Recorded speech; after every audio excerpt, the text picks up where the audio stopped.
Hola chicos, bienvenidos a mi canal. Y hoy vamos a echar un vistazo a otro caso horrible con ustedes.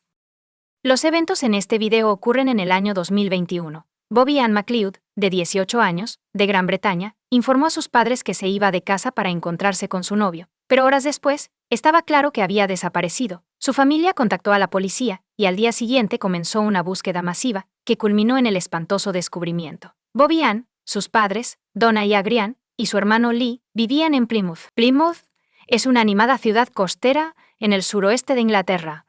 Tiene una rica historia y un patrimonio marítimo que se remonta siglos atrás. Plymouth, con su impresionante paseo marítimo y su vibrante centro, es un destino popular tanto para turistas como para locales. El 20 de noviembre de 2021, alrededor de las 5:45 p.m., Bobby Ann salió de su casa en Plymouth y se dirigió a la parada de autobús más cercana en Shipstore Road. Al salir, le dijo a su padre cuánto lo amaba y que iba al centro a encontrarse con su novio y amigos en común. Bobby Ann solo necesitaba unos minutos para llegar a la parada de autobús. Conocía la ruta porque la había recorrido numerosas veces. Había pasado 1 hora y media desde que Bobby Ann salió de casa. Su madre, Donna, le envió un mensaje de texto para ver si estaba bien. Si había llegado a su destino sin recibir respuesta, una preocupada Donna intentó contactar a su hija, pero Bobby Ann tampoco respondía a su teléfono, y eso fue completamente inútil. Pasó otra hora más o menos antes de que el novio de Bobby Ann llamara a sus padres para ver si su hija estaba en casa. Estaba preocupado porque Bobby Ann no se había presentado a su cita y todas sus llamadas telefónicas habían sido infructuosas. Los padres de Bobby Ann se preocuparon cuando llamaron a todos los amigos conocidos de su hija y descubrieron que nadie sabía dónde estaba. Inmediatamente contactaron a la policía y reportaron su desaparición. Ya eran más de las 9 p.m. el día siguiente, el 21 de noviembre. La policía inició una búsqueda en la zona, que incluyó a la familia de McLeod y a voluntarios. Se distribuyeron folletos con la imagen de Bobby Ann por toda la ciudad. Su desaparición fue cubierta en las redes sociales y en los medios de comunicación convencionales. Su hermano, Lee McLeod, publicó en su página de redes sociales: «Estoy rogando a cada persona en Plymouth que me ayude a buscar en todas partes, buscando por todo. Por favor, todos. Si oyen o ven algo, por favor, háganmelo saber». La policía descubrió rápidamente que Bobby Ann no había abordado ninguno de los autobuses programados hacia el centro. Sin embargo, mientras entrevistaban a las personas, los oficiales descubrieron que un residente local había pasado por la parada de autobús la noche anterior y había visto a Bobby Ann allí. La implicación era que ella definitivamente había llegado a la parada de autobús, pero no había subido por alguna razón. La evidencia de que ella estaba en la parada de autobús fue rápidamente corroborada. El área de la parada de autobús fue acordonada después de que descubrieran unos auriculares inalámbricos en la acera detrás de ella que fueron identificados como de Bobby.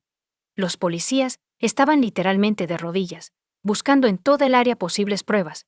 También se buscó evidencia a lo largo de la ruta de la niña desde su casa hasta la parada de autobús, así como en todas las calles cercanas. Dado que Bobby Ann estaba en la parada de autobús pero nunca subió al autobús, que sus auriculares fueron descubiertos cerca de la parada de autobús, y una serie de otros detalles que la policía no reveló, las autoridades comenzaron a sospechar que la niña había sido secuestrada. La policía instó a cualquier persona con información relevante para la investigación a presentarse.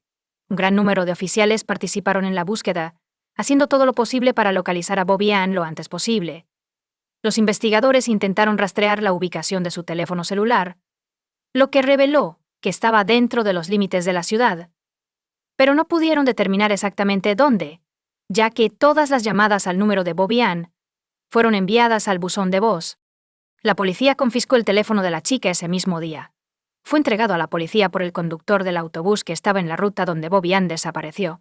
Resultó que un residente local llegó a la misma parada de autobús a las 7:15 p.m. la noche anterior y descubrió el teléfono y una funda de auriculares allí.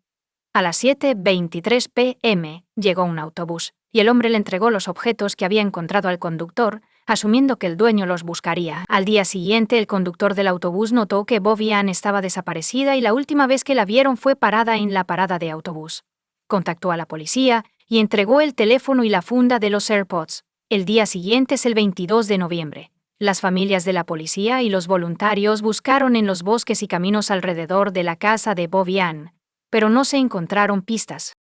La noche siguiente, el 23 de noviembre, La policía anunció que se había descubierto el cuerpo de una mujer en la playa de Bovsan, aproximadamente a 8 millas de la parada de autobús. Fue descubierto en una zona boscosa aproximadamente media milla de la playa. Durante el proceso de identificación de la familia McLeod se confirmó lo peor. El cuerpo de Bobiane fue descubierto, y su muerte devastó a la familia y amigos. La familia agradeció a todos los que asistieron a la vigilia conmemorativa de Bobiane, que se llevó a cabo cerca de la parada de autobús donde fue vista por última vez. Donna McLeod, la madre de Barbie, sollozó mientras rendía homenaje a su hija, y agradecía a amigos, familiares y a la comunidad por su apoyo. Rodeada de otros miembros de la familia, su voz temblaba mientras terminaba una declaración preparada. Ella declaró: «Me gustaría agradecer a todos por venir en nombre de la familia. Es agradable que todos se estén uniendo en estas circunstancias. Desafortunadamente nuestra querida Bobiane ha sido arrebatada de nosotros, pero nunca será olvidada. Me gustaría que todos sostuvieran sus velas en alto. Esto es por Bobiane».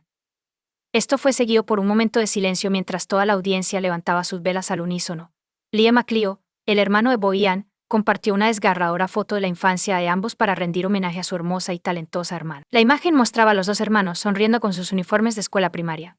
El señor McLeod escribió en un mensaje junto a la foto: «Hasta que nos volvamos a ver, hermana, te quiero. No merecía ser una chica tan hermosa y talentosa, y mucho menos ser mi hermana pequeña. Las aventuras y los viajes que hicimos siempre serán recordados. Ahora puedes descansar en paz». Cuando la policía descubrió el cuerpo, estaba desnudo. Sin embargo, el médico forense concluyó que no había evidencia de que Bobiane hubiera sido violada antes de su muerte. Sufrió lesiones graves en la cabeza y la cara, incluyendo 14 laceraciones. No está claro cuánto tiempo habría buscado la policía el cuerpo de Bobiane si no fuera por un evento. El 23 de noviembre, el día exacto en que se descubrió el cuerpo, un hombre entró en la comisaría del centro. Esto ocurrió a la 1:17 p.m. Al entrar, pidió hablar con alguien e informó que tenía información sobre la niña desaparecida y quería ayudar a la policía y a su familia. Cuando llegó un detective, el hombre admitió haberlo hecho. Confesó haber secuestrado y asesinado a Bobiane y proporcionó algunos detalles sobre el crimen después de señalar la ubicación del cuerpo en un mapa.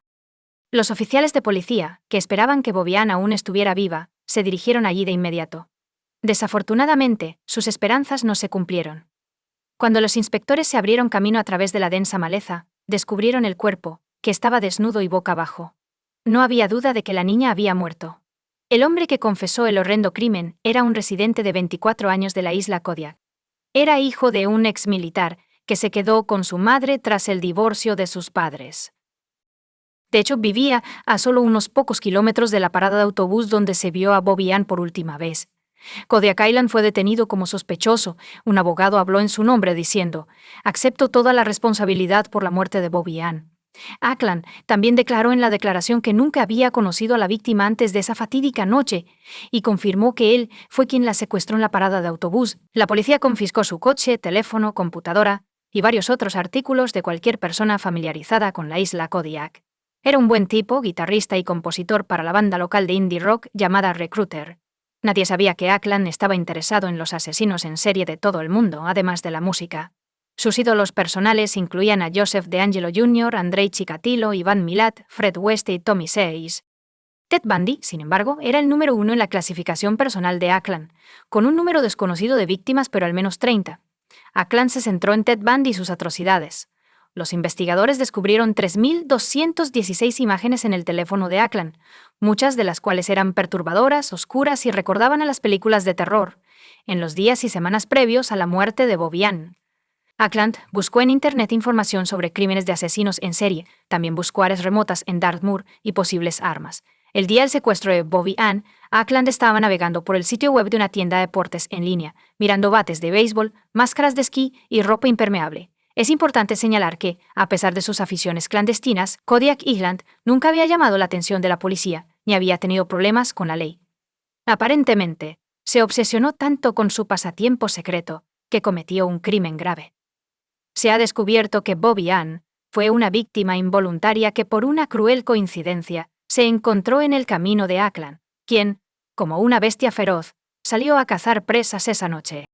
Los eventos de esa noche fueron los siguientes. Bobiane llegó a la parada de autobús alrededor de las 6:15 p.m. Ackland, que estaba conduciendo su Ford Fiesta por el vecindario, le dijo a los detectives que la vio en la parada. Bobby Ann se parecía a su exnovia en apariencia, pero Cody afirma que ese no fue el desencadenante emocional que lo llevó a atacar. Simplemente estaba buscando una víctima para llevar a cabo sus planes a largo plazo. La policía concluyó que incluso si Ackland no hubiera conocido a Bobby Ann, habría llevado a cabo su plan. La víctima podría haber sido de cualquier género. Eso es lo que creía la policía. Cuando Ackland vio a Bobby Ann, detuvo su coche en la carretera detrás de la parada de autobús. Después de observarla durante unos minutos y asegurarse de que no había nadie más presente, Ackland tomó su martillo precomprado, se acercó sigilosamente a Bobby Ann y le golpeó la cabeza 2 veces. Luego asumí que estaba muerta. Ackland regresó a su coche y se preparó para abandonar la escena. Desafortunadamente, mientras se alejaba, notó que Bobby Ann aún estaba viva y tratando de levantarse, así que regresó a la parada de autobús, movió su cuerpo semiconsciente a su coche y la condujo 20 millas hasta el aparcamiento del bosque de Belver y Dartmoor a las 7:45 p.m. Se detuvo en este aparcamiento, que está enclavado en el corazón de un bosque. Tenía la intención de dejar el cuerpo allí, pero descubrió que Bobby Ann aún estaba viva y consciente. Desafortunadamente, Ackland no lo pensó 2 veces, no buscó ayuda ni llevó a Bobby Ann al hospital. En su lugar, la ayudó a salir del coche. La señorita McLeod le dijo que yo estaba asustada, y él respondió, yo también. Nunca he hecho esto antes. Le golpeé 12 veces en la cabeza, en un intento de destruir pruebas. Ackland quemó el bolso de Bobby. Después de golpear a Bobby Ann McLeod con un martillo de garra una docena de veces, Cody Ackland se sorprendió de que la joven de 18 años aún pudiera hacer ruido. Más tarde, cuando se lo contó a la policía, pensó, vaya, me quito sombrero ante ti. Tuvo una última oportunidad para salvar la vida de Bobby Ann. Sin embargo, una vez más, Ackland se negó. En su lugar afirmó que había puesto fin al sufrimiento de la niña. Luego cargó el cuerpo en el maletero de su coche y condujo casi 30 millas hasta Bobby's. Escondió su cuerpo después de quitarle los zapatos, la ropa y las joyas. Alrededor de las 10 p.m., Ackland llegó a casa y se fue a la cama. Al día siguiente, condujo hasta Tamerton Folliot, al norte de Plymouth, y arrojó el martillo al Tamar, así como una bolsa de plástico que contenía su ropa y la de ella manchada de sangre en unos terrenos cercanos, en Cumbe Lane. El martillo nunca fue encontrado, a pesar de una exhaustiva búsqueda policial. El mismo día 21 de noviembre, Ackland fue a una pizzería con amigos, asistió al ensayo de su banda y pasó la mayor parte de la noche en el pub. Todos los que vieron a Cody ese día comentaron sobre su inusualmente alegre estado de ánimo. Estaba disfrutando de bromear y abrazar a sus amigos, lo cual era inusual para él. Al día siguiente, el 22 de noviembre, Ackland siguió divirtiéndose comprando palomitas y yendo al cine. Mientras veía la película, la familia de la policía y los voluntarios buscaban a Bobby Ann, y Ackland usaba su teléfono para mantenerse al tanto de las últimas noticias. El 23 de noviembre, Cody estaba en su trabajo, que no era de música. Según los periódicos ingleses, trabajaba para una empresa de servicios de automóviles. Después de salir a almorzar, Ackland envió un mensaje a un chat, donde los miembros del grupo musical reclutaron una palabra que él había escrito. Los quiero a los dos. Al mismo tiempo le envió un mensaje de texto a su madre diciéndole cuánto la amaba y luego fue a la comisaría para confesar el crimen. Los compañeros de banda de Ackland emitieron un comunicado en Facebook declarando que disolverían el grupo de inmediato como muestra de respeto hacia el fallecido adolescente. También afirmaron que los miembros restantes, el reclutador Josh y Mike, están todos en shock y en completa incredulidad ante los trágicos eventos de los últimos días. Nuestros pensamientos y oraciones están con la familia y amigos de Bobby Ann McLeod, quienes deben estar devastados por su fallecimiento. Como muestra de respeto, hemos decidido no continuar como banda y nos disolveremos con efecto inmediato. No haremos ningún comentario adicional en este momento. Además de la confesión de Ackland, la policía tenía una gran cantidad de pruebas físicas, incluyendo el ADN de Bobby Ann descubierto en su coche y zapatillas recuperadas de su casa. En cuanto al motivo, el detective Mike West, quien dirigió la investigación, declaró que Ackland se negó a elaborar sobre su motivo y evitó responder a la pregunta de por qué mató a Bobby Ann. Al mismo tiempo, el detective no descartó la posibilidad de que, después de reflexionar sobre sus acciones, Ackland pudiera volverse más comunicativo y proporcionar más información en el futuro. Más tarde le diría a un psiquiatra que los sentimientos de depresión que había experimentado antes de asesinar a la señorita McLeod habían desaparecido y que ya no estaba lleno de resentimiento, como si este acto violento fuera una manifestación de esos sentimientos. El juicio tuvo lugar en mayo de 2022. El abogado de Rytol y Ackland declaró que los psiquiatras determinaron que su cliente no sufría de una enfermedad mental, sino que había tenido dificultades durante la infancia. A Ackland le diagnosticaron TDAH, dislexia, depresión y ansiedad. Y a la edad de 19 años había sufrido de depresión durante 7 años. El señor Tolley declaró que Ackland había recibido poco consuelo de su vida en casa o en la escuela, y que su padre y otros modelos masculinos no le habían ofrecido mucho alivio o apoyo. En la sentencia, el juez Robert Linford informó a Ackland que su acto fue una salvajada determinada y que estaba satisfecho con la evidencia de que tenía la intención de matar. Esta pobre persona soportó una larga y terrible agonía. Tenía toda su vida por delante hasta que tú la terminaste de manera brutal y salvaje, dijo. Estabas claramente planeando un asesinato y cometiste un asesinato. Cody Ackland, de 24 años, ha sido condenado a cadena perpetua. Cumplirá 31 años en prisión antes de ser elegible para la libertad condicional. Comparte tu opinión con nosotros en los comentarios y suscríbete al canal para más.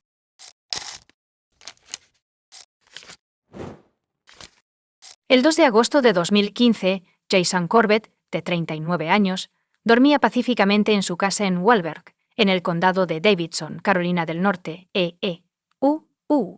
Su familia incluía a su esposa, Molly Martens, sus 2 hijos, Jack, de 10 años, y Sarah, de 8, y los padres de Molly, Tom y Sharon Martens. Jason, originario de Limerick, Irlanda, contrató a Molly Martens como au pair después de la trágica muerte de su primera esposa, Margaret, debido a un ataque de asma. Molly tenía 24 años. Jason necesitaba ayuda para cuidar a sus 2 hijos pequeños, uno de 3 años y medio y otro de 1 año y medio, así que trajo a Molly desde Knoxville, Tennessee, Estados Unidos, a Irlanda. Jason y Molly gradualmente desarrollaron una relación romántica. El trabajo de Jason como gerente de planta para una empresa internacional de empaques requirió que la familia, incluyendo a Jack y Sarah, se mudara al condado de Davidson, Carolina del Norte, en 2011. Ese mismo año Jason y Molly se casaron. Las camas de la corte parecían tener una vida plena en Carolina del Norte. Jason se centró en su trabajo en la planta de empaquetado, mientras que Molly asumió la responsabilidad de cuidar a los niños y disfrutaba entrenando a un equipo de natación infantil.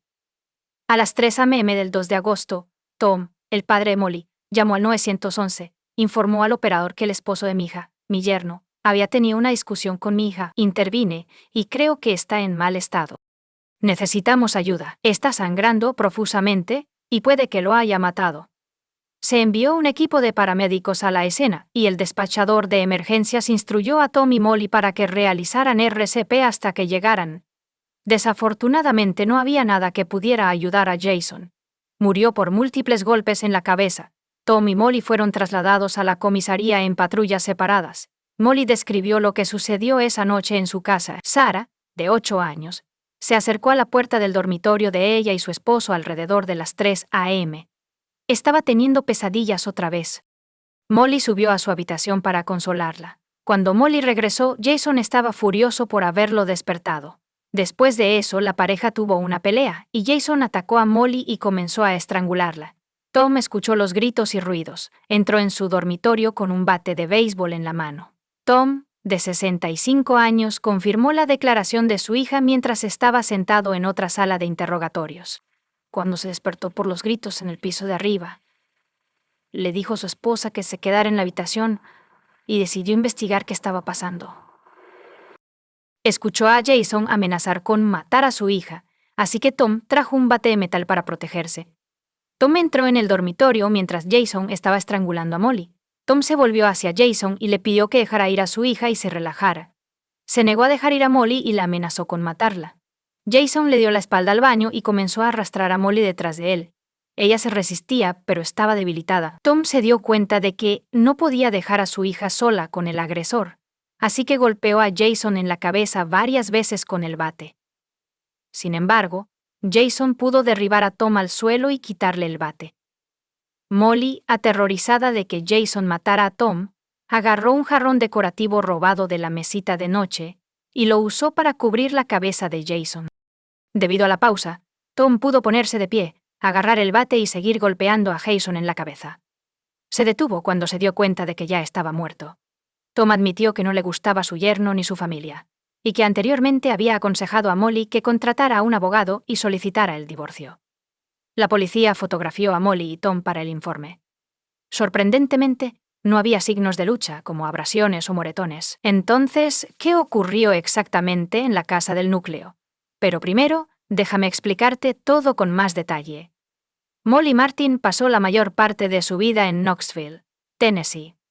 Ella era la única hija en una familia de 4 hijos. Su padre, Tom, dedicó 30 años de su vida al FBI, y su madre era doctora en matemáticas. Tom entrenaba al equipo de fútbol infantil local en su tiempo libre, mientras que Molly practicaba canto y baile con sus amigos. Le gustaba leer, y de adolescente, participaba en el club de lectura de su madre, donde compartía sus pensamientos sobre lo que había leído. Sharon y Tom estaban bien educados y eran ricos. Molly decidió seguir una carrera en medicina después de la escuela secundaria, y en 2003 se matriculó en la Universidad de Clemson, en Carolina del Sur. Estudiar resultó ser extremadamente difícil, requiriendo una gran cantidad de trabajo duro y esfuerzo. Pronto abandonó la universidad. Molly y Keith Magen comenzaron a salir a principios de 2007 y se mudaron juntos unos meses después. Molly trabajaba como niñera y enseñaba a los niños a nadar, mientras que su novio trabajaba para una organización sin fines de lucro local. Su relación con Molly creció rápidamente. Ella era divertida, alegre y despreocupada. Sin embargo, ambos luchaban con problemas de salud mental. Molly había sido diagnosticada con depresión y le había informado a Keith sobre su trastorno bipolar antes de comenzar su relación. Keith señala que al principio todo iba bien, la medicación le ayudaba con sus problemas de salud mental. Sin embargo, más tarde contrajo Staphylococcus aureus. El medicamento para la infección parecía interferir con los efectos del medicamento para el trastorno bipolar, desestabilizando a Molly. Molly experimentó migrañas e insomnio durante este difícil momento, como mencionó Keith. Pasaba mucho tiempo sumergida en la bañera llorando ocasionalmente mientras yacía en el suelo. Molly solía tomar 16 pastillas todos los días. No pudo seguir cuidando niños y se quedó en casa. Keith se hizo cargo, apoyándolos completamente a pesar de su bajo ingreso. Molly estaba ahora deprimida, y cada vez que él regresaba a casa no tenía idea de lo que le esperaba detrás de esa puerta. La relación se volvió tensa. Después de un tiempo, ella mejoró. Molly insistió en comprometerse con Keith. Tomó esta medida por ella con la esperanza de que mejorara su condición, pero se equivocó. No ayudó, ni tampoco su deseo de tener hijos. Molly quedó embarazada de Keith. Sin embargo, tuvo un aborto espontáneo temprano en septiembre de 2007. El estado de Molly no mejoró en febrero, así que sus padres pagaron su estancia en la unidad psiquiátrica del Hospital Emory en Atlanta. Se le iba a ayudar a estabilizar su condición y a prescribir la medicación adecuada. 4 días después, ella regresó con Keith, y los dos intentaron seguir viviendo juntos. A finales de febrero, la relación de la pareja se había deteriorado significativamente. Molly simplemente le dijo a Keith una noche que quería viajar a Europa y trabajar como niñera en vivo. Él no pensaba que ella debería irse, y mucho menos trabajar con niños, porque ni siquiera podía ir de compras sola. Molly pronto se marchó a Irlanda, y Keith nunca la volvió a ver. Molly afirma que el trabajo de niñera llegó en un momento importante para ella. Después de graduarse de la universidad, luchó con sentimiento de insuficiencia y no tenía idea de quién era ni de quién quería ser. Tuvo la suerte de conocer a Jason, quien la ayudó a serenarse y entender su papel en el cuidado de sus hijos. Unos meses después, Jack y Sarah comenzaron a llamarla madre Molly, quien vivía en Irlanda, su tierra natal. Entonces, después de su compromiso, le propuso a Jason que se casaran y vivieran en América, y él aceptó. Tracy Lynch, la hermana de Jason, con quien siempre fueron muy cercanos, afirma que la Molly que conocieron en Irlanda y la que conocieron en los Estados Unidos son 2 personas diferentes. Cuando los parientes de Irlanda llegaron a Tennessee para la ceremonia, notaron el comportamiento inusual de Molly. Intentaba controlar todo, estaba frecuentemente enojada y no se parecía a esas novias felices que esperan el matrimonio. A veces se quedaba en la cama y se negaba a hablar con nadie.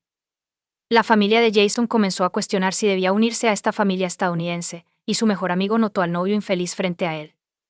Incluso le dijo que simplemente se fuera, tomara un avión y regresara a su país. Pero Jason dijo que no podía hacer eso, ya se había comprometido. 4 años después, Molly estaba muy unida a los hijos de Jason e incluso los consideraba como propios. Sin embargo, su relación con su esposo estaba tensa.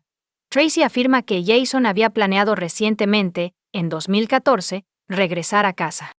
No estaba feliz aquí y había comenzado a ganar peso. Molly estaba actuando de manera extraña, y él estaba descontento con algunas de las cosas que estaban sucediendo en casa. Extrañaba Irlanda y dijo que sería difícil para él irse. Cuando Molly se enteró de que él quería a sus hijos, contactó a su madre, pero él se negó a dejar que ella se convirtiera en su tutora legal. Jason se negó a usar la ciudadanía de su esposa para obtener una visa para él mismo. De esa manera, Ella no tendría ninguna base legal para buscar la custodia de los niños si se divorciaban más tarde. Más tarde confesó a varios de sus amigos sobre el abuso de su esposo, y los vecinos comenzaron a vigilar a Jason. Las declaraciones de Molly no estaban respaldadas por ninguna evidencia visible.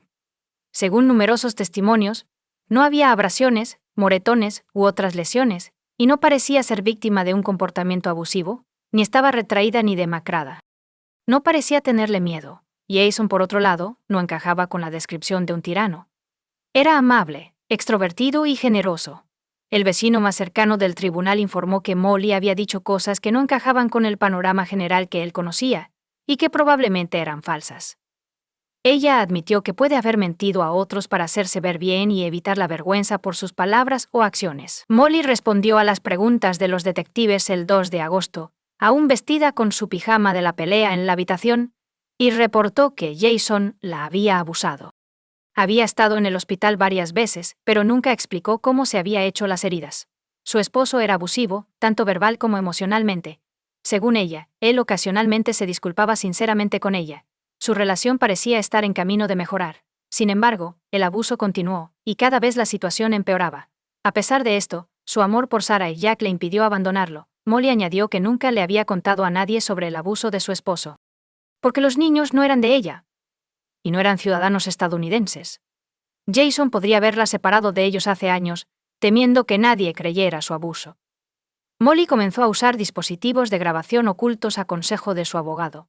Y ella afirma que muchas de las grabaciones que recopiló han sido destruidas o perdidas, pero las que permanecen han sido entregadas a los fiscales. Por ejemplo, en la grabación Jason llega tarde a casa en diciembre de 2013, él encuentra la puerta cerrada y toca el timbre varias veces.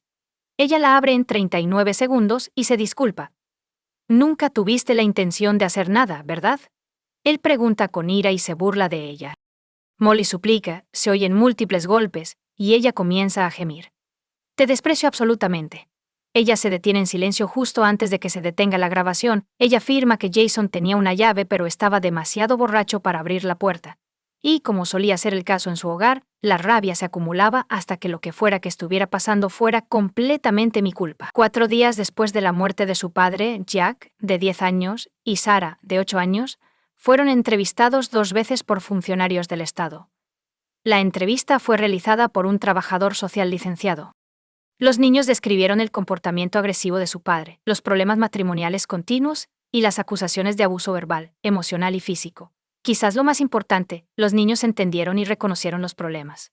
En respuesta a las preguntas, Sarah explicó que mamá no quería despertar a papá porque se enojaría y diría, ¿por qué me estás despertando? Jack fue testigo del uso de la fuerza física por parte de su padre. En 1 o 2 ocasiones, el trabajador social hizo una pregunta crítica para resumir lo que se había dicho. Alguien les enseñó o les pidió que respondieran ciertas preguntas de una manera específica. Sarah respondió. Mi madre me pidió que dijera solo la verdad. Jason había nombrado a Tracy como la tutora legal de sus hijos hace unos años. En caso de su muerte, sabía que Molly no los dejaría ir sin luchar.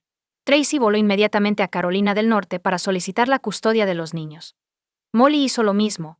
Tracy asumió la tutela de Jack y Sarah 16 días después de la muerte de Jason, y los dos regresaron a Irlanda. En enero de 2016, Tom y Molly fueron acusados de asesinato en 2º grado. Tracy cree que Molly se enteró de los planes de Jason de regresar a Irlanda con los niños. Sin embargo, sin ella, se ideó una estrategia para deshacerse de él. Molly siempre había querido solo a sus hijos, no a su esposo. Molly y Tom enfrentaron juicio en julio de 2017 por el asesinato de Jason Corbett. La fiscalía presentó una versión muy diferente de los hechos, una que excluía la estrangulación y la defensa propia. Los fiscales se basaron en gran medida en pruebas forenses, incluidas fotografías del cuerpo de Jason y signos espeluznantes de una lucha en el dormitorio. Según el informe del patólogo, Jason fue golpeado al menos 12 veces en la cabeza. No se pudo dar el número exacto porque fue golpeado repetidamente en el mismo lugar. El cráneo tiene grietas visibles y contusiones severas, similares a una lesión sufrida por alguien que ha caído desde una gran altura, ha estado involucrado en un accidente automovilístico o tiene sangre. Según un experto en salpicaduras, la cabeza de Jason estaba a 30 o 45 centímetros del suelo y continuó siendo golpeada. Según los fiscales, Jason fue golpeado primero mientras aún estaba sedado en su cama.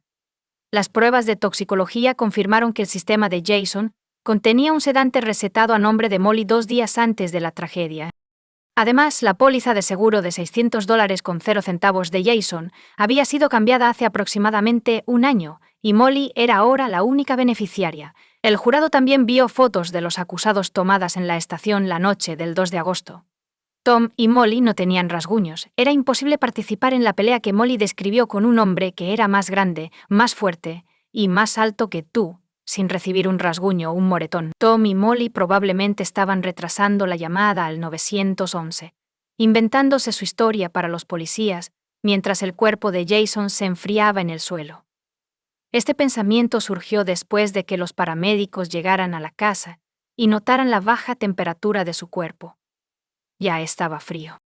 El comportamiento abusivo de Jason no fue revelado durante su juicio. La violencia doméstica rara vez se discutió durante el juicio. En su testimonio, Tom afirmó que Jason ejercía mucho control sobre Molly. Notó moretones en su cuerpo, pero no tenía idea de dónde venían, aunque admitió que nunca había presenciado la agresión física de Jason excepto en esa noche de agosto antes de la sentencia. Molly afirmó que incidentes como el del 2 de agosto ocurrían de manera regular. La única diferencia esta vez fue que mi padre estaba en la casa.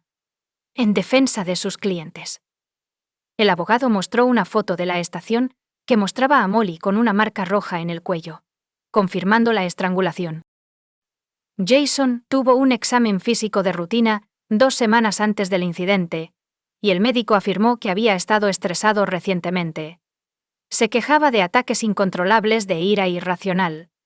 La autopsia reveló marcas en el brazo izquierdo de Jason, indicando que se estaba defendiendo, pero ninguna en su brazo derecho, que supuestamente usó para sujetar a Molly por el cuello. Después de 9 días de testimonios, argumentos y fotos de la escena de la tragedia, el jurado fue excusado para deliberar después de menos de 5 horas en la sala. Encontraron a Tom y Molly culpables. Ambos recibieron penas de entre 20 y 25 años de prisión. El tribunal dictó sentencia unos días después de que se anunciaran los veredictos. Los abogados se opusieron a la decisión del tribunal, citando errores judiciales, particularmente las acciones incorrectas del jurado, que violaron las instrucciones del juez. Incluso antes de que se anunciara el veredicto, uno de los jurados dio una entrevista a los periodistas, revelando que algunos de ellos habían discutido el caso en privado, lo cual está estrictamente prohibido. Sin embargo, el tribunal denegó la moción. En el caso de Tom, el Tribunal de Apelaciones permitió que solo la defensa y la fiscalía presentaran argumentos orales en Malí en enero de 2019, pero los acusados no estaban presentes. A cada parte se le dio solo media hora para presentar sus argumentos principales. El 4 de febrero de 2020, el Tribunal de Apelaciones de Carolina del Norte anuló las condenas de Tom y Molly y ordenó un nuevo juicio. Entre otros errores en el primer juicio, se excluyó la evidencia de que Jason fue violento con Molly. Un año después, la Corte Suprema de Carolina del Norte confirmó la decisión del Tribunal de Apelaciones, a pesar del desafío del Estado. Se determinó que la exclusión de ciertas pruebas en el juicio, así como la inclusión errónea de otras, pudo haber impedido que Tom y Molly presentaran una defensa convincente, y por lo tanto, sus afirmaciones de defensa propia tenían poco respaldo probatorio.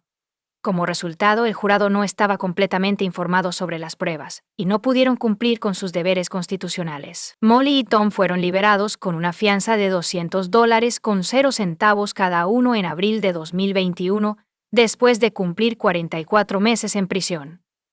Las entrevistas realizadas por 2 niños pequeños, poco después de la muerte de su padre, son particularmente notables.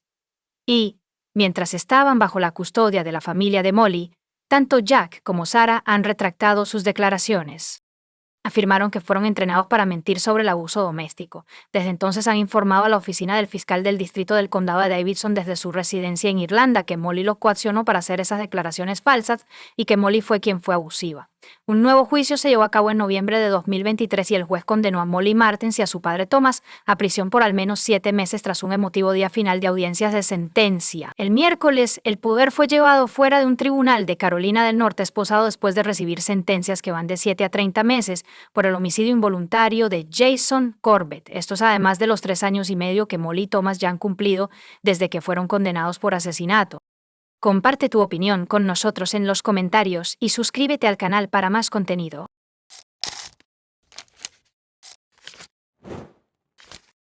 Hola chicos, bienvenidos a mi canal y hoy vamos a echar un vistazo a otro caso horrible con ustedes. Hoy veremos un caso que involucra una trama muy inusual que ocurrió en Londres en 2011. Los cuerpos de Alice Adams y Tibor Bass fueron descubiertos en una casa cerca del aeropuerto de Heathrow. Ambos tenían 20 años. Los investigadores que trabajan en este caso lo describirán como uno de los más inusuales para alguien que trabaja a tiempo completo en la aplicación de la ley. Alice Adams y Tibor Bass trabajaban para el Radisson Blu Edwardian Heathrow Hotel. Alice era del lugar, y su casa familiar estaba aproximadamente a 6 millas del hotel donde trabajaba. Había comenzado el trabajo 3 semanas antes y había hecho amistad con otros empleados del hotel, especialmente con su compañero Tibor Bass. Tibor nació y creció en Budapest, Hungría. Era el segundo hijo de sus padres y tenía una hermana menor, Tibor, a quien le gustaba estar rodeada de otras personas. Podía tocar casi cualquier instrumento musical, siendo el piano su favorito. Le enseñó a su hermana Isabela a tocar el piano, y cantaban y tocaban juntos mientras sus padres escuchaban. La madre de T, Rosalia, luchó por seguir adelante, después de que su padre muriera inesperadamente en 2007. Tibor pasaba la mayor parte de su tiempo libre con su hermana. Era tanto su hermano como su padre. Quería compartir la carga de su madre, así que empezó a trabajar a tiempo completo cuando tenía 15 años. En 2008, solicitó ingreso a la Universidad de Budapest, con la esperanza de que un título universitario le ayudara a conseguir un buen trabajo y a apoyar mejor a su madre. A pesar de sus habilidades excepcionales, le negaron la admisión a la universidad. Tibor discutió con su madre la posibilidad de mudarse a Gran Bretaña y encontrar trabajo allí. La madre de Tibor debió apoyar la idea, ya que se mudó al Reino Unido en julio de 2010. A la edad de 19 años, se trasladó a Londres. Comenzó a trabajar en el Radisson Blu Edwardian Heathrow Hotel. Disfrutaba de su trabajo, de sus responsabilidades, de las personas con las que trabajaba y de los nuevos clientes que conocía cada día. Alice era una músico consumada que rápidamente se llevó bien con Tibor. Nunca se quedaban sin temas de conversación. Tibor Bass y Alice Adams eran los recepcionistas del hotel. Otro recepcionista era Attila Van, que tenía 31 años. Attila había estado en el hotel más tiempo que los otros dos y fue nombrado el mejor empleado en 2010.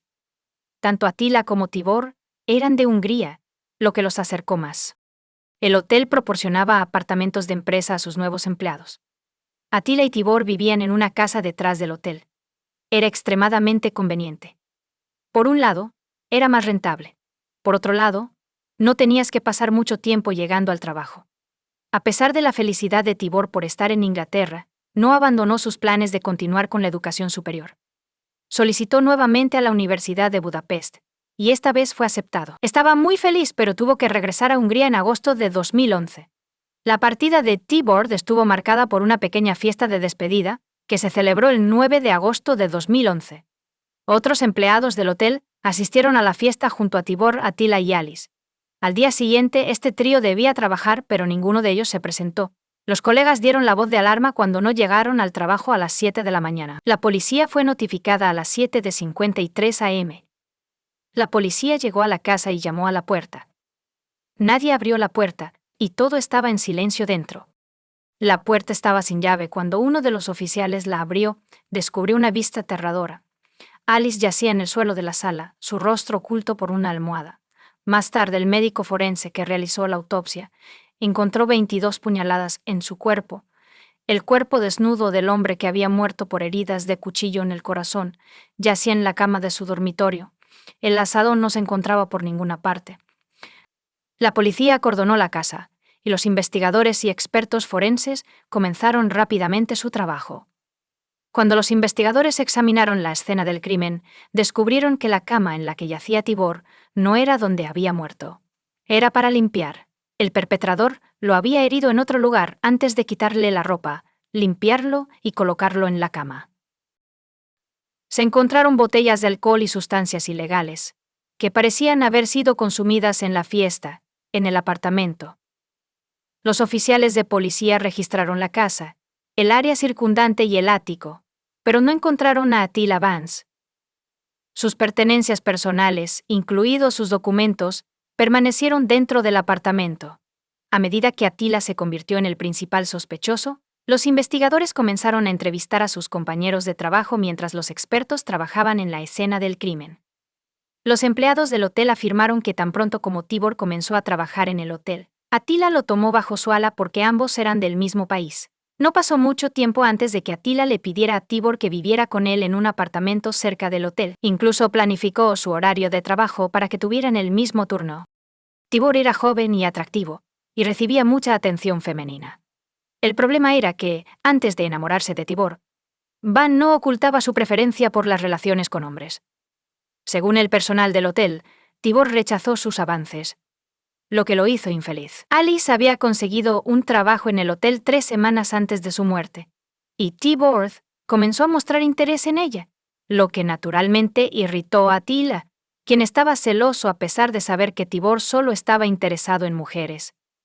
Los investigadores comenzaron a preguntarse si Attila había cometido el crimen por celos y amor no correspondido. Incluso antes de que la policía descubriera los cuerpos sin vida de Tibor Ras y Alice Adams, un chico había publicado un mensaje ominoso en su página de Facebook. Escribió: «Quiero despertar de esa pesadilla». Esto se publicó a las 6:23 a.m., y varios amigos expresaron su preocupación, a lo que no recibieron respuesta. El mensaje convenció a los investigadores de que Attila Van estaba involucrado en la muerte de sus colegas. Esto también lo demostraba el número de heridas. Alice fue apuñalada 22 veces y Tibor 2. Además, Alice yacía en el suelo con una almohada contra su cara, mientras que Tibor estaba en la cama. Los investigadores entrevistaron a los demás miembros de la fiesta, quienes afirmaron que cuando todos se fueron, solo Attila, Tibor y Alice permanecieron en el apartamento. Esto indicaba que algo había ocurrido entre estas 3 personas en el tiempo restante antes del amanecer. Las muertes de Alice y Tibor fueron reportadas a sus familias. Lo que sucedió fue devastador tanto para las familias Adams como para las Bass. En un comunicado emitido por la familia Adams, la madre de Alice, Sarah, honró a su hija con las palabras: «Mi corazón está roto, y mi vida estará marcada para siempre por la tristeza. Extraño tanto a Alice, daría cualquier cosa por un abrazo y una sonrisa más de Alice Squeezy. La muerte de Alice ha hecho que mi familia experimente emociones extremas como el duelo, la ira y una tristeza abrumadora, y ha cambiado nuestra familia para siempre. Como madre, se supone que debes proteger a tus hijos. Y cada día y cada noche, tengo que enfrentar el hecho de que fallé. Lo más difícil de soportar es no saber exactamente qué le pasó a mi amada Alice esa noche. Por horrible que fuera conocer la verdad, sería preferible a la constante lucha en mi mente por entender la secuencia de eventos que llevaron al asesinato de Alice. No hay palabras para describir qué personalidad tan increíble y única tenía, ni cuánto amor, alegría, pasión y compasión trajo a la vida de tantas personas. Su fallecimiento es una tragedia indescriptible». La madre Ali dijo a los investigadores que poco después de la medianoche su hija le envió un mensaje diciendo que pasaría la noche en casa de una amiga. La policía emitió una alerta de búsqueda para Attila Van, pero él simplemente desapareció. Intentaron rastrear su teléfono, pero fue detectado por torres de celular en la misma área que el hotel. Esto era extremadamente extraño. Tan pronto como quedó claro, Attila había estado más cerca de lo que cualquiera había imaginado todo el tiempo. El equipo de investigación pasó 2 días en la escena antes de abandonar la casa. Unas horas más tarde, el equipo forense decidió regresar a la casa y realizar pruebas adicionales. Notaron que la puerta que habían dejado abierta había sido cerrada con llave desde adentro. Cuando entraron en la habitación, notaron a Attila Van tumbado en la cama. Estaba borracho e intentó hacerse daño con unas tijeras y un cuchillo. Tenía heridas en el cuello y las muñecas. Cuando le hicieron preguntas, actuó de manera extraña e intentó demostrar algo con gestos. Fue trasladado al hospital donde los médicos aseguraron que su vida no corría peligro. La policía quedó perpleja cuando descubrió dónde había pasado Attila Van los 2 días anteriores. Había cortado una hendidura en la base del sofá-cama donde se descubrió el cuerpo de Tibor. Tomó un teléfono y varias botellas de agua y se metió dentro. Mientras los policías estaban en la escena, él permaneció dentro, escuchando y observando a través de los agujeros que había hecho. El principal sospechoso, Attila Van, fue arrestado dentro del hospital. El juicio comenzó el 9 de julio de 2012. Durante el juicio, se revelaron algunos detalles sobre el crimen brutal.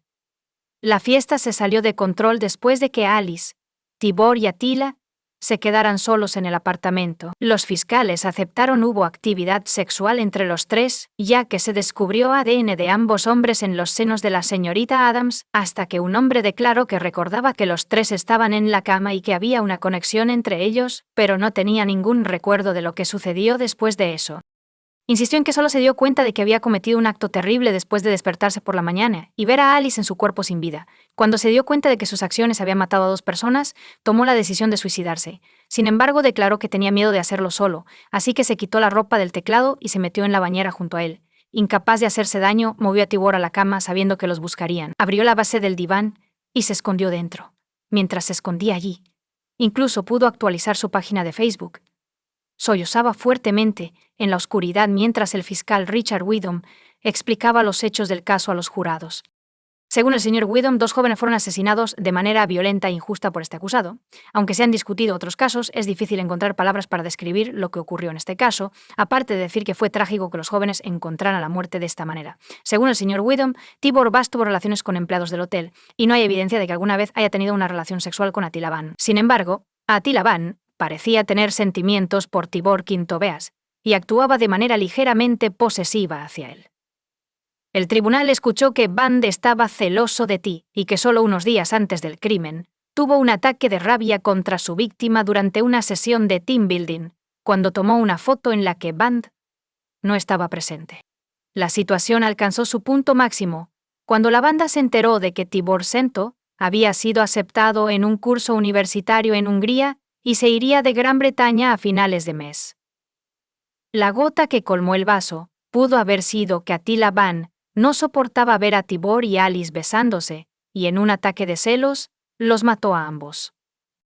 Además, el fiscal Richard Widom declaró en el tribunal que Attila Van fue encontrado desnudo en la cama individual. Tenía heridas en las muñecas, los antebrazos y el cuello. Estaba claro que se había escondido en el diván del doble cama. Debió haber estado presente durante la visita del patólogo, la remoción de los cuerpos y el examen de la escena por parte de los investigadores forenses. Tenía la previsión de ocultarse eficazmente y permanecer indetectado durante su estancia en el lugar. Tras el caso, el inspector detective John Finch declaró fuera del tribunal que la policía no había sido negligente al no mirar debajo de la cama.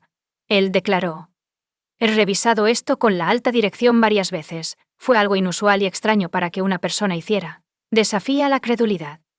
Afirmó que levantar las camas para buscar personas que no estaban presentes resultaría en la pérdida de evidencia forense crítica. Tibor Bass y su madre, Rosalia, rindieron homenaje a su hijo. Su declaración incluía las siguientes palabras: Tibor era un joven que disfrutaba de la música y las artes, reparando aparatos y practicando trucos de freestyle en su bicicleta BMX Daisy. En casa, siempre era creativo y disfrutaba experimentando con computadoras, como construir altavoces estéreo con cartón y cables viejos. Tenía una pasión por la fotografía y gastó su primer sueldo en una cámara profesional. Tibor era constantemente amigable, servicial, solidario, accesible, extrovertido y confiable. Tenía muchos amigos en Hungría y el Reino Unido. El 11 de agosto me enteré de que 2 jóvenes inocentes de 20 años, mi hijo Tibor y su amiga Alice, habían sido asesinados. Me enteré de que el amigo de T se había quitado la vida. Era imposible y devastador creer que un evento así pudiera ocurrir. Antes de eso, me dio consuelo saber que Tibor había hecho un buen amigo en Londres que era maduro, amable e inteligente. Su amigo me prometió personalmente que cuidaría de mi hijo y que no dejaría que le pasara nada. Confié en él y lo vi como uno de los míos. Esa es otra razón por la que la noticia del asesinato de mi hijo fue tan desgarradora. A lo largo de la investigación policial y el juicio, tuve que revivir los horrores de esa noche, lo que solo aumentó mi tristeza. No hay palabras para describir la agonía y la pérdida que nuestra familia experimentará por el resto de nuestras vidas. Hasta que se declaró culpable, Attila Van afirmó que no podía recordar los eventos de esa noche horrible. El 18 de julio de 2012, el 17 de agosto, después de solo 5 horas de deliberación, el jurado condenó a Attila Van, de 32 años. Fue condenado a 2 cadenas perpetuas. Tendrá que cumplir 26 años de prisión antes de poder solicitar la libertad condicional. Comparte tu opinión con nosotros en los comentarios y suscríbete al canal para más.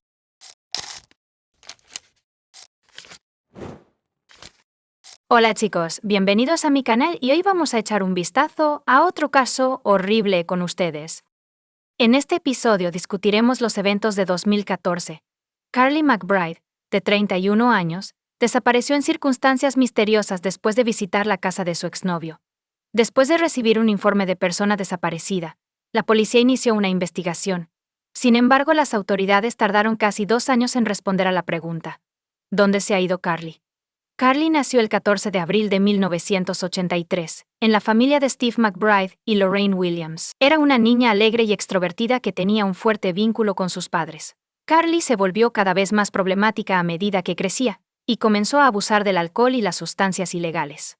No obstante, hizo un esfuerzo por superar sus adicciones perjudiciales. Carly tenía 31 años y vivía en Belmont, Nueva Gales del Sur, Australia, en 2014. Era madre de 2 hijos. William tiene 7 años y Cadence tiene 3 años. Carly tuvo hijos con varios hombres, pero no pude encontrar ninguna información sobre su relación con sus exparejas. Sin embargo, sabemos que el padre de Andrew Easton Cadence fue una de las últimas personas en ver a Carly. Carly buscó tratamiento en 2013 para superar su adicción a las drogas. Mientras estaba allí, conoció a Sally Kenneth Newson y su amistad se desarrolló en algo más. En agosto de 2014, Carly y Sally comenzaron a pasar casi todo su tiempo juntos. La pareja discutía ocasionalmente, pero parecían ser felices en la superficie. El 30 de septiembre de 2014, Sally llevó a Carly a Muswellbrook, donde su hija de 3 años, Cadence, vivía con su padre, Andrew Easton. Carly vino a quedarse con ella por unas horas. Entró en la casa de su expareja alrededor de las 12:30 p.m. Sally no se quedó con ella, pero acordaron que él regresaría en unas horas. Sin embargo, cuando Sally llegó para recoger a Carly, ella ya no estaba presente. El expareja de Carly, Andrew Easton, afirmó que pelearon. Así que Carly se fue. Planeaba visitar el McDonald's más cercano, que estaba a unos 20 minutos a pie de la casa de Andrew Easton. Estaba perpleja de que Carly no hubiera llamado para decirle dónde la esperaría. Sally comenzó a dirigirse a ella como él mismo. Dado que todos los intentos habían fallado, Sally condujo hacia McDonald's, donde supuestamente planeaba detenerse en el camino. Miró a su alrededor, con la esperanza de ver a Carly sentada en algún lugar esperándolo. Sugirió que su teléfono se había quedado sin batería. Pero Carly no estaba por ninguna parte. No estaba en McDonald's ni cerca, donde se suponía que debía haber ido. Sally condujo por las calles de Muswellbrook durante un rato. Pero fue en vano. Carly parecía desvanecerse en el aire. Cuando no regresó a casa en Belmont esa noche, Sally llamó a la policía. Los detectives le preguntaron sobre lo que había sucedido. Sería exactamente lo mismo, cada vez. La dejaba y ella salía y se dirigía a la puerta principal. Ella sostenía a su hija en sus brazos, se daba la vuelta y me despedía con la mano. Newson dijo que me llamaría y me enviaría mensajes de texto 2 veces durante cada visita para informarme que estaba bien. Pero ese día en particular, la dejé alrededor de las 12:30 p.m. y todo cambió. Y no volví a saber de ella. Nada. Le envié un mensaje. La llamé, pero el teléfono simplemente sonó. Newson dijo que llegó a la casa alrededor de las 4:30 p.m. Como de costumbre fui a recoger a Carly, solo para que su ex me dijera que ella se había ido después de una discusión esa misma tarde y que estaba caminando a unos 2 kilómetros hacia un McDonald's. Sin duda, surgió la siguiente pregunta. ¿Se fue Carly de la casa de su expareja? ¿O Andrew Easton estaba ocultando algo? Su historia sugería que él fue la última persona en verla. Sin embargo, ningún otro testigo pudo confirmar que Carly realmente había salido de su casa. La policía entrevistó a los vecinos y a las personas que vivían a lo largo de la ruta de Carly hacia McDonald's. El hecho de que nadie la haya visto ha alimentado las sospechas sobre su expareja.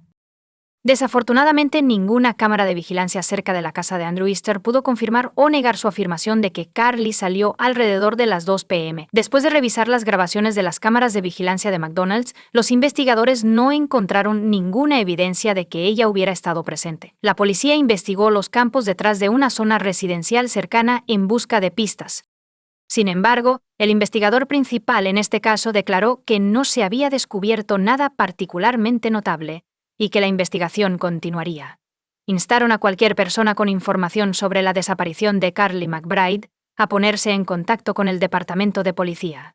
La última vez que fue vista llevaba jeans azules, sandalias y una camiseta amarilla. y llevaba un bolso color beige. Después de obtener una orden de registro, la policía investigó la casa donde Carly fue vista por última vez. Un grupo de policías fue allí, con la esperanza de encontrar pruebas que arrojaran luz sobre lo que había sucedido con la madre de 2 niños. Sin embargo, después de registrar la casa de Andrew Eastern, la policía no descubrió nuevas pistas. Nada indicaba que se hubiera cometido un crimen en esa casa. Sin embargo, los investigadores descubrieron algo sospechoso. Descubrieron que la cuenta de Facebook de Carly fue eliminada unas horas después de que desapareció, antes del informe oficial de su desaparición. La misteriosa eliminación de su cuenta de redes sociales suscitó muchas preguntas, incluyendo si la eliminación de la cuenta y la desaparición de Carly estaban relacionadas. ¿Fue ella quien eliminó su cuenta o fue alguien más quien lo hizo? ¿Por qué se eliminó la cuenta? Quizás los mensajes de Facebook contienen información sobre lo que ocurrió, por eso se eliminó la cuenta. Para conocer las respuestas a estas preguntas, los detectives se dirigieron al Departamento de Justicia de los Estados Unidos con la esperanza de que pudieran ayudar a restaurar la cuenta de Carly y determinar quién la había eliminado. El análisis de datos de Facebook se lleva a cabo en su sede en Menlo Park, California. Sin embargo, el sargento Wright declaró que los amigos de Facebook de la Sarah McBride podrían ayudar a la policía de Nueva Gales del Sur. Nos preguntamos si alguien tuvo contacto con Carly a través de Facebook u otras redes sociales en los días previos a su desaparición. Si alguien nota algo inusual, por favor comuníquese con nosotros y háganoslo saber. Hizo esta declaración a la luz del momento en que se cerró la página de Facebook, y en el contexto de la desaparición creemos que es muy sospechoso.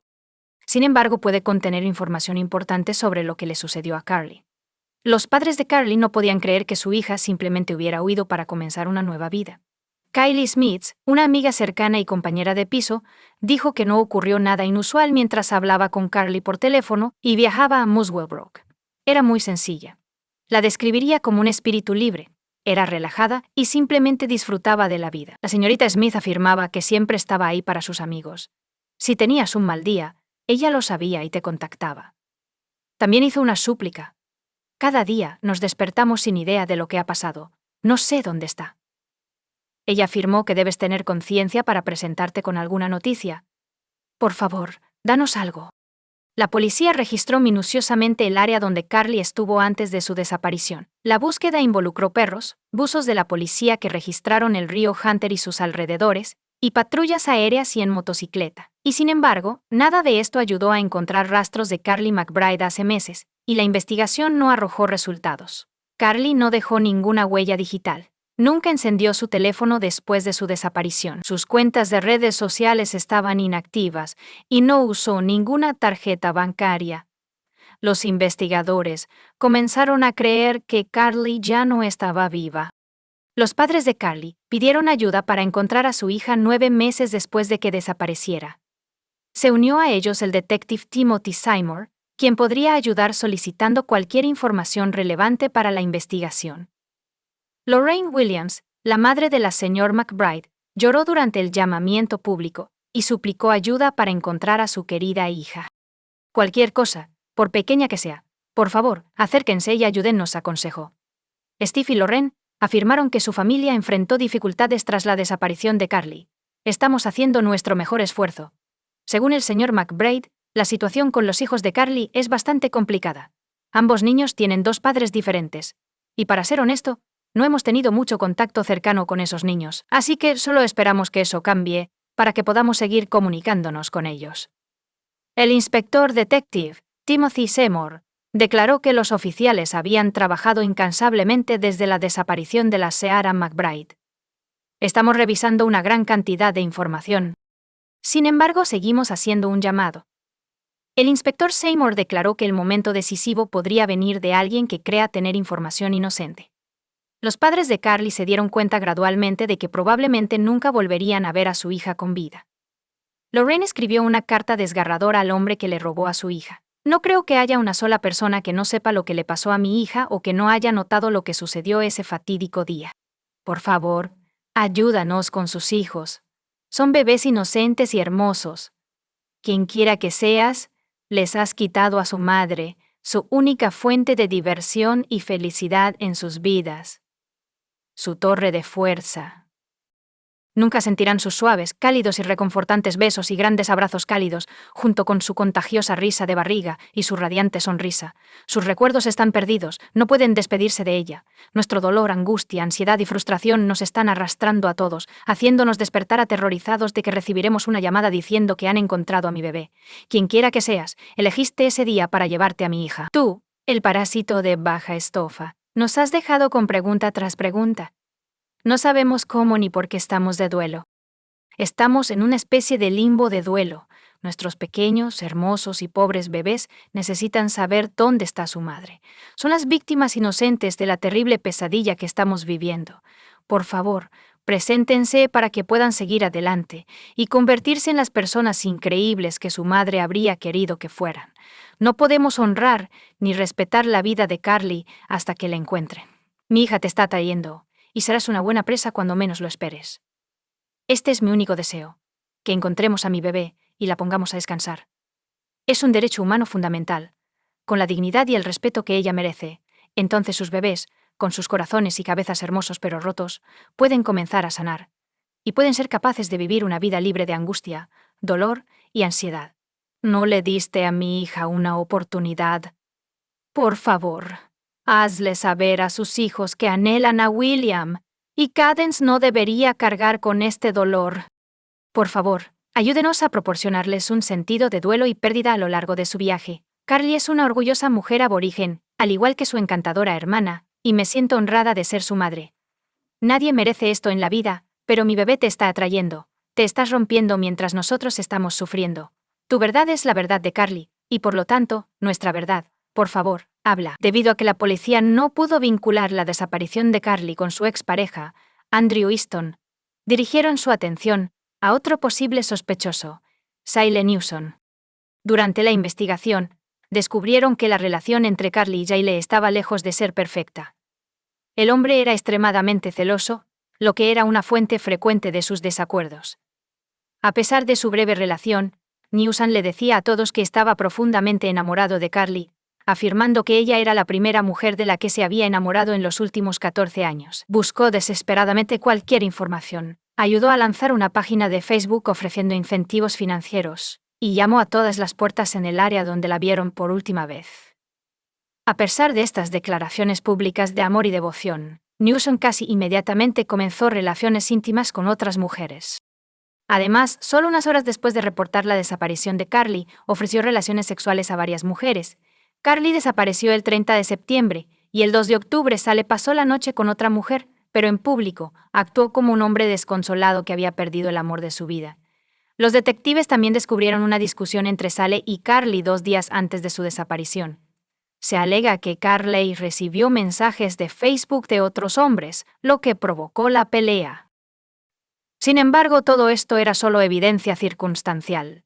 Necesitaban pruebas directas para acusar a Sale Newson en abril de 2015. Las autoridades registraron 3 direcciones, una en Muswell Brook y 2 en Scone. Scone es una ciudad en el Upper Huntershire, región de Hunter, Nueva Gales del Sur, Australia. La distancia entre Scone y Muswell Brook es de aproximadamente 15 millas. Durante las búsquedas incautaron de 3 armas de fuego y una cantidad no especificada de sustancias ilegales, así como arrestaron a James Cooning, un hombre de 24 años. Sin embargo, la policía enfatizó que los cargos no estaban relacionados con la investigación en curso sobre la desaparición de Carly, a pesar de que surgieron durante la investigación. Debemos tener en cuenta este nombre. Carly ha estado desaparecida durante casi 2 años. La policía continuó su investigación, pero no había nuevas pistas que ayudaran a resolver el caso. Pero luego hubo un avance.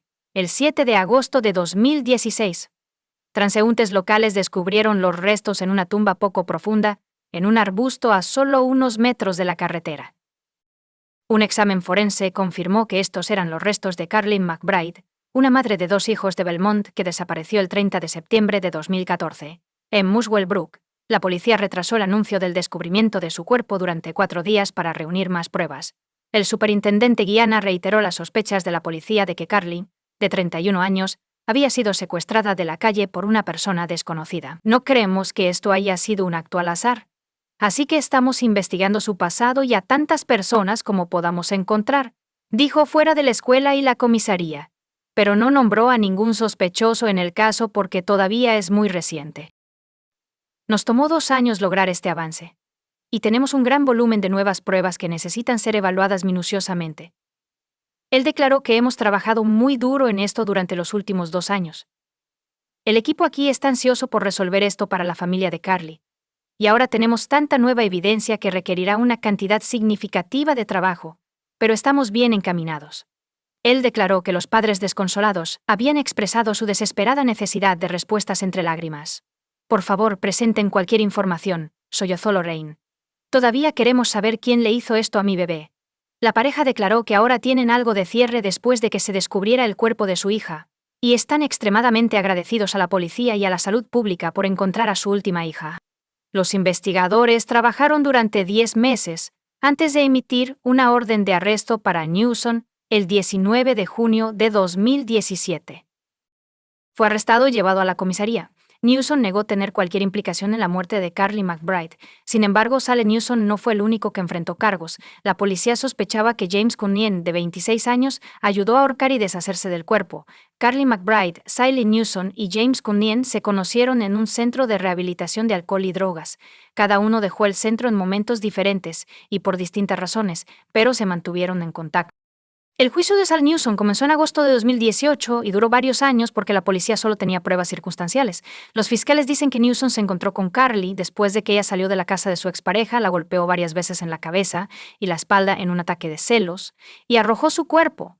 Los expertos forenses determinaron que Carly McBride murió como resultado de múltiples traumas contundentes. Sufrió 23 fracturas en el cráneo, 13 fracturas en el torso, incluyendo fracturas en la columna vertebral y las costillas. Según el juez, Carly McBride murió como resultado de lesiones por fuerza contundente causadas por Newsom. El juez Erace también mencionó que Newsom le dijo a la policía durante una entrevista que era un hábil luchador de artes marciales mixtas. Su deporte principal era el boxeo tailandés. Tuve 20 peleas y 20 victorias.